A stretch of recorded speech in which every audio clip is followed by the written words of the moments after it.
60 ঘৰ মান হ'ব এতিয়া বৰ্তমান, আৰু 2 এঘৰ বুৰিছে বৰ্তমান শুনাত। আমাৰ এইডোখৰতে ইমানটো হৈছে বুলি গম পাইছোঁ। আৰু খেতি পথাৰটো ক'বই নালাগে, এইডোখৰতে 800-700 বিঘামান হ'ব। মোৰে এতিয়া প্ৰায় 6 বিঘামান কল বুৰিছে। এয়া মই আপোনালোকে আহোঁতে দেখিছেই, এগাড়ী কল দি আনিছোঁ মানে ভূৰত। আৰু বেঙেনা মানুহৰ এইডোখৰত সৰহকৈ কৰে, প্ৰায় 60-70 বিঘা বেঙেনা বুৰিছে প্ৰায় সপ্তাহত। আমাৰ ইয়াৰ পৰা 10 গাড়ী 12 গাড়ী সপ্তাহত চব্জি ওলাই গৈ থাকে হ'লে। আৰু আছিলে জিকা আছিলে, ৰাইজৰ তিয়ঁহ আছিল, অমিতা আছে যথেষ্ট। 12-15 বিঘা ঘৰে ঘৰে মানুহে খেতি কৰিছে অমিতা। এইবিলাক সকলো বৰ্তমান পানী তলত বুলি ক'ব লাগিব। এতিয়া এনেদৰে পানীখিনি যদি থাকে তেতিয়া খেতি থাকিব নাথাকে? এনেদৰে পানী থাকিলে, আজি পানী থাকিলেই মৰি যাব। অমিতা আপোনাৰ তিয়ঁহ যদি 2 দিন পানীত ডুবি থাকে মৰি যায়। আজি যদি পানী নুশুকায় আমাৰ সকলো ধ্বংস বুলি আমি ধৰি লৈছোঁ। বেঙেনাবিলাক মই এতিয়া চাই আহিছোঁ, প্ৰায় লেৰেলি গৈছে। আপোনাৰ এতিয়া কিমান টকাৰ সা সামগ্ৰী খেতি বাতি অনিষ্ট সাধন হৈছে? মোৰ বৰ্তমান কলে প্ৰায় 400 থোকমান কল লাগি থকা কল আছে, সেইবিলাক বিকিব পৰা। বাকী আৰু অলপ লাগিবলৈও আছিলে। অকল মোৰে বুলি নহয়, মোৰ বুলি ক'বলৈ গ'লে প্ৰায় 3-2.5 লাখ টকা মই অলপ লোকচানৰ সন্মুখীন হৈছোঁ বুলি অনুমান কৰিছোঁ। অকলে? হয় হয়। আৰু সামগ্ৰিকভাৱে গোটেই গাঁওখনত এইটো যথেষ্ট। সপ্তাহত 10-12 গাড়ী আমাৰ ইয়াৰ পৰা চব্জি ওলাই যায়। এইটো শিৱসাগৰলৈ যায়, ডিব্ৰুগড় যায়, গুৱাহাটী যায়। ডাঙৰ LP লগাই দিয়ে অমিতাৰ কাৰণে। এইটো আৰু এই সকলো আমাৰ ইয়াত কৃষিজীৱী মানুহ কোনো চাকৰিয়াল নাই, সকলোৱে কৃষিৰ ওপৰতে নিৰ্ভৰশীল। এতিয়া একদম চবতকৈ সমস্যা একেদিনাই আমি গম পাইছোঁ যে আমাৰ ইয়াত পানী হোৱাৰ কাৰণে গৰু ছাগলীৰ কাৰণে বৃহৎ অসুবিধা। আমি এতিয়া এডাল ঘাঁহ দিবলৈও উপায় নাই, গোটেই পানী বুৰি গৈছে। এইটো হয়। গৰু ছাগলীৰ কাৰণে একদম বৃহৎ অসুবিধাত পৰিছোঁ আমি। এদিনতে আমি ইমান ভোগ কৰিছোঁ যে এডালো ঘাঁহ আমাৰ পাবলৈ নাইকিয়া হৈ গৈছে। এইটো বৰষুণৰ পানী নে দৈয়াঙে গেট খুলিছে? অকল বৰষুণৰ পানী ইমান হৈছে বুলি আমি অনুমান কৰা নাই। এইটো নিশ্চয় গেট খুলিছে, কাৰণ বৰষুণৰ পানী হ'লে শুকাই যাব। এতিয়াতো বাঢ়ি আছে, ইমানটো নহয় বৰষুণৰ পানীত। আমি ইয়াততো তেনেকুৱা কোনো নলা নাই যে বন্ধ হৈ যাব, কিবা হ'ব। নেপকো পানী হয়।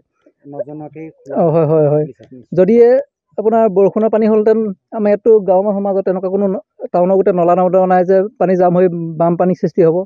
এইটো নেপকোৱে খুলিছে পানী আমি গম নোপোৱাকৈ। প্ৰশাসনকো বোধহয় জনোৱা নাই, আমাক জনোৱা নাই, তেওঁলোকক জনাইছে যে আমি নাজানো। প্ৰশাসনৰ মানুহ আহিছে নাই? হয়, আজি ৰাতিপুৱা আমি খবৰ দিয়াতহে ওলাইছে। গাঁওবুঢ়াৰ ছাৰ আহিছিল আৰু আমাৰ আমগুৰি মণ্ডলজন 9টা-10টা বজাত খবৰ দিয়াৰ পিছত আহিছিল বাৰু। বাকী তেওঁলোকে সোধ-পোছ কৰি গৈছে, এতিয়ালৈকে বাকী আমি খবৰ পোৱা নাই। এতিয়া আপোনালোকৰ ৰেচন পাতি খোৱা বোৱা কেনেধৰণে কি কৰিছে? সৰু ল'ৰা ছোৱালী আছে আপোনালোকৰ? এইবিলাক আৰু নিজে আৰু সাঁচতীয়া জমাধনে আৰু দোকানৰ পৰা কিবা কিবি আনি কৰি খুৱাই আছে বৰ্তমান। খালি আমি বৰ্তমান এই পশুধনৰ কাৰণে আমি চিন্তা কৰি আছোঁ, যদিহে চৰকাৰে পাৰে কিবা কিবি তুঁহ-চুঁহ 2-4টা দি সহায় কৰক। ইয়াৰ পৰা ডুব গৈ আছে। আজি 50 ঘৰমান মানুহৰ খেতি বাতি ডুব গৈ আছে। এয়া এতিয়া আপোনালোকে কালিৰ পৰা বৰষুণ দিয়াৰ পৰা পানী পূৰা বুৰিছে চবৰে খেতি বাতি। মোৰো প্ৰায় 8-10 বিঘামান খেতি তেনেকুৱাই বুৰি আছে মানে, আৰু ওচৰ চুবুৰীয়াবোৰ চবৰে বুৰিছে। ক'ত আছে এতিয়া? আমি এতিয়া ওচৰতে এটা হেভি পাতি আছোঁ ঘৰতে, এতিয়া অকণমান ওখ ঠাইত তেনেকৈ ৰখা হৈছে এতিয়া। ঘৰৰ ভিতৰত পানী সোমাই গ'ল? একঁকাল হৈছে। ক'ৰবাত আঁঠ হৈ গৈছে, ক'ৰবাত এবুক হৈ গৈছে ৰাস্তা পদূলিবোৰ গোটেই। কি গাঁও এখন? এখন আমগুৰি গাঁও। এতিয়া আমগুৰি বচা পথাৰ। আপোনাৰ কি কি খেতি নষ্ট হৈছে? মোৰ এতিয়া কি বুলি কয়, জিকা, ভোল, বেঙেনা, কলো আছিলে 2-2.5 মানৰ আছিলে। তাৰপৰা ওচৰত তিতাকেৰেলা আছিলে 1 বিঘামানৰ ওচৰত আছিল, ভাতকেৰেলা আছিলে, কোমোৰা আছিলে। এনেকৈ থাকিবনে যদি পানী সোমাই থাকে কি হ'ব? নাই মৰি যাব, এইবোৰ চব খেতিবোৰ মৰি যাব। আপোনালোকে আগত ইয়াত বহুতবাৰ আপোনালোকৰ ইয়াত বানপানী হৈছিলে, এইটো আপোনালোকৰ ডাঙৰ সমস্যা এটা।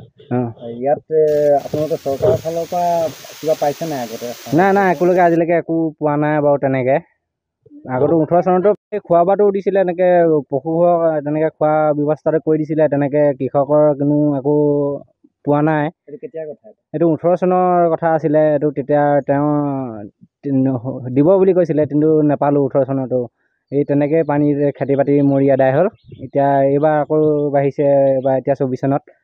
এতিয়া আকৌ 18 চনৰ পিছৰ পৰা আকৌ এতিয়া 24 চনৰ ডাঙৰ পানী আহিছে।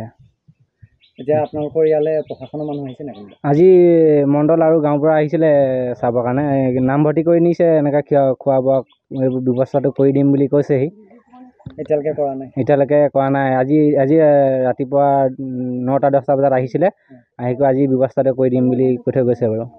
যিকোনো খবৰৰ বাবে যোগাযোগ কৰক আমাৰ এই নম্বৰত 7099017330 আৰু 7099017110।